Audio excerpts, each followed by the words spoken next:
إن الحمد لله رب العالمين نحمده ونصلي على رسوله الكريم اما بعد. تمام قسم کی حمد و ثنا تعریف کی بیائی بڑائی اس اللہ وحدہ لا شریک کے لیے لائق اور زیبا ہے، جو ساری کائنات کا خالق مالک میرا اور آپ کا مربی ہے. اسے اللہ کی ساری تعریفیں جو غفور ہے، غفار ہے، کریم ہے، ستار ہے. بعد اس کے آپ کے میرے آقا دو جہاں کے سردار الانبیاء پر کوڑا کروڑ انگنت بے شمار درود و سلام صلی اللہ علی محمد وآلہ وصحبہ وسلم. قابل احترام بزرگوں، عزیز دوستوں، نوجوان ساتھیوں اور میری پردہ نشین ماں اور بہنوں، پچھلے درس میں ہم نے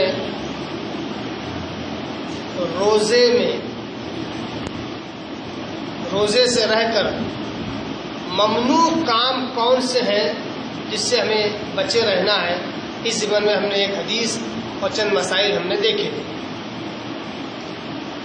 آج اسی سلسلے کو جاری رکھتے ہوئے آج ایک اور حدیث ہم دیکھتے ہیں کہ روزے کی حالت میں رہ کر ایسا کون سا کام ہے جس کے کرنے سے روزے پر فرق آتا ہے، روزہ فاسد ہو جاتا ہے، روزہ خراب ہو جاتا ہے یا روزے کا ثواب نہیں ملتا. جیسا کہ کل کی حدیث سے میں نے بتایا کہ اگر کوئی شخص روزہ رکھ کر جھوٹ بولتا ہے اور جھوٹ پر عمل کرنے سے نہیں بچتا تو ایسے شخص کا روزہ ہی نہیں ہے.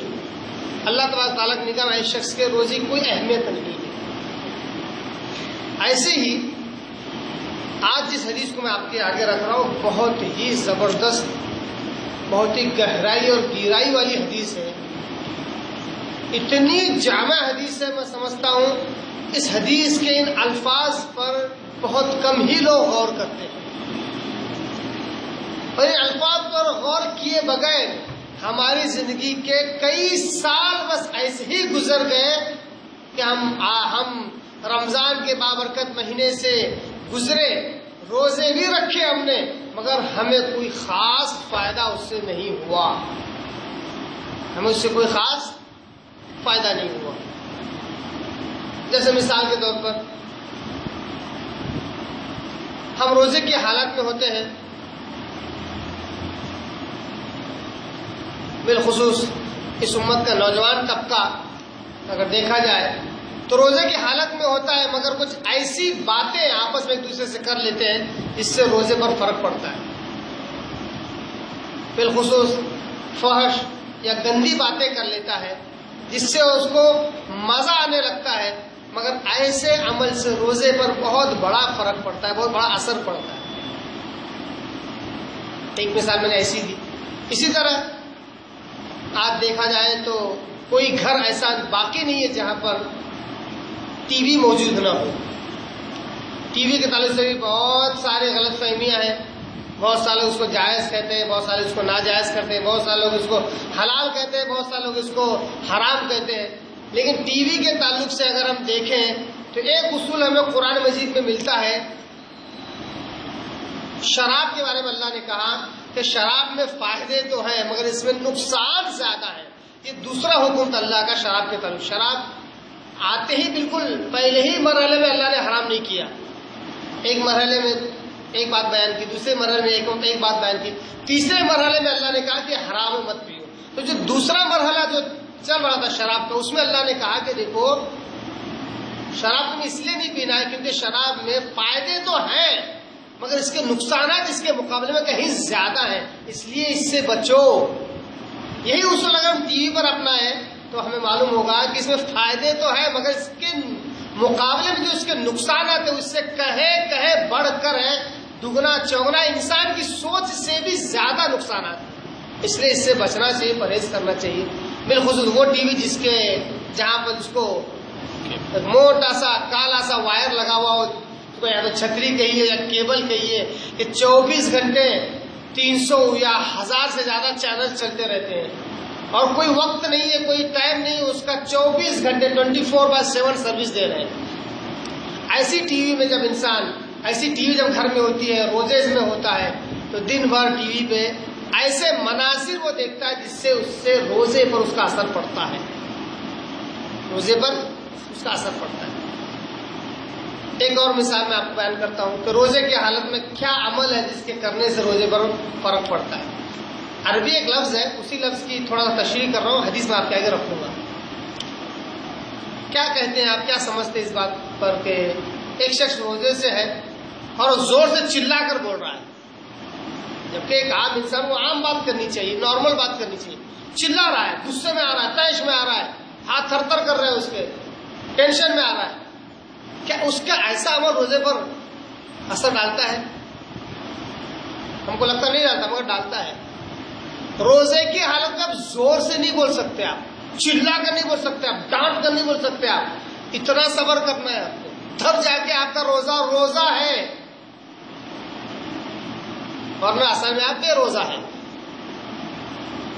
اللہ تبارک تعالیٰ کو ایسے روزے دار کے روزے کا کوئی مطلب نہیں ہے، اس کو سوائے بھوک پیاس کے کچھ حاصل ہونے والا نہیں ہے. اس کے علاوہ تو جھگڑے ہوتے ہیں، مارا پیٹی ہوتی ہے، ایک دوسرے کو گالی گلوچ کرتے ہیں. بے شک ان سارے اعمال سے تو روزے پر فرق پڑتا ہی ہے. آئیے ایک حدیث مبارکہ دیکھتے ہیں، بہت ہی پیاری حدیث، بہت ہی گہری حدیث ہے. یہ حدیث بھی صحیح بخاری کی حدیث ہے، حدیث نمبر 1904، جس کا متن میں پڑھ رہا ہوں، عربی متن. یہ حدیث نمبر 1904 ہے، 1904. اور یہی حدیث نمبر 1894 میں بھی ہے، 1894. حدیث کے راوی حضرت ابو ہریرہ رضی اللہ تعالیٰ عنہ ہے. وہ کہتے ہیں قال رسول اللہ صلی اللہ علیہ وسلم، اللہ کے نبی صلی اللہ علیہ وسلم نے فرمایا الصیام جنہ، الصیام جنہ. دیکھیں حدیث ہے اتنی آسان ہوتی ہے کہ وہ دو الفاظ کی حدیث ہوتی ہے، بڑی زبردست جامع. حیرت والی بات یہ ہے کہ جتنے بھی مسلمانوں کے ایجوکیشن سے ریلیٹڈ فیلڈ ہے نا، وہاں پر ایسی صحیح حدیثیں ہیں جو دو الفاظ کے بچوں کی یاد نہیں کرائی جاتی ہیں. ایسی حدیثیں یاد کرائی جاتی ہے ایسے جن حدیثوں کا اسلام سے کوئی تعلق ہی نہیں ہوتا ہے. جیسے ایک یاد آ گیا ضمنی، حالانکہ اس کم وقت پہ زیادہ باتیں کرنا نہیں ہے، مجھے زیادہ چیزیں بتا نہیں سکتا ہوں. یاد آئی ضمن میں تمہیں بتا رہا ہوں. الرزق نہیں کیا، نوم الصبح تمنع الرزق، بہت مشہور حدیث، بچوں کے اسکول میں تک یاد کرائی جاتی ہے. صبح کا سونا رزق کو روکتا ہے.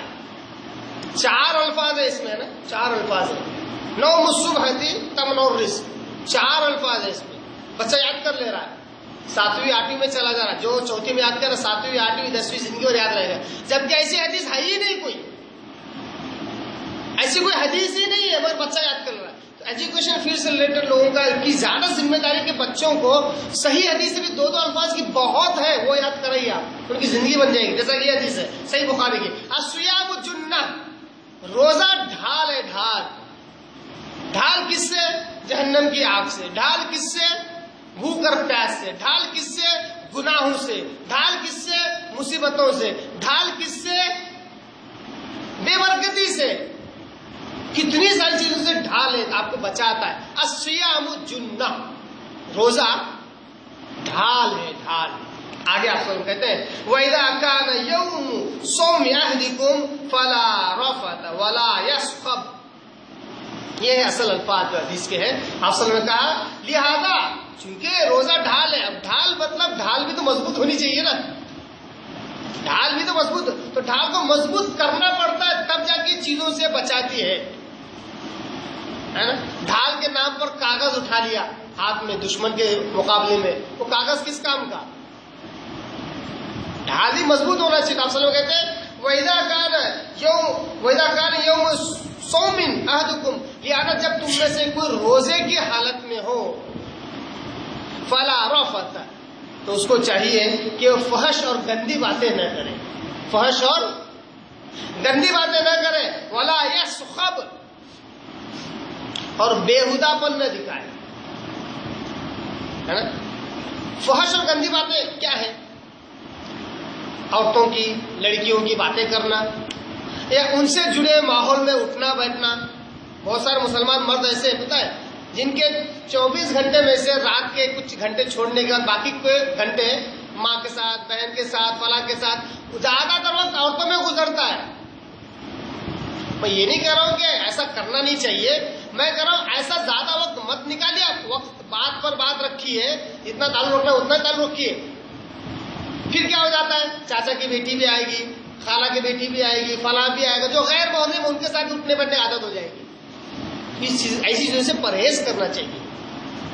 ساتھ ہی ساتھ جیسا کہ میں نے کہا ٹی وی کے ذریعے سے فلمیں چل رہی ہیں، گانے چل رہے ہیں، عورتیں ناچ رہی ہیں برہنہ نیم برہنہ، انہیں دیکھا جا رہا ہے، اس سے روزے پر بہت بڑا اثر پڑتا ہے. اصل میں کہا فلا رفث، فحش اور گندی باتیں نہ کریں، نہ ہی فحش اور گندی باتوں کے کسی معاملے میں ملوث ہو، ورنہ روزے پر بہت بڑا اثر پڑتا ہے. صحیح اچھا سچا روزہ کون سا، یہ ہے ان سب چیزوں سے بچنا. ولا یسخب، یہ تو اتنا پیارا لفظ ہے، میرے دل کو چھو جاتا ہے. جب سے حدیث کے یہ لفظ معلوم ہوا ہے واقعی میرے روزے میں جان پیدا ہوگی، مجھے ایسا محسوس ہوتا ہے. دیکھیے اب آپ عمل کر کے دیکھیے آپ کے روزے میں جان پیدا ہوگی یا نہیں ہوگی. ولا یسخب، بےہودہ پر نہ دکھائے، چیخ کرنے والے، عربی زبان یسخب بولتے چیخ کر بولنے کو.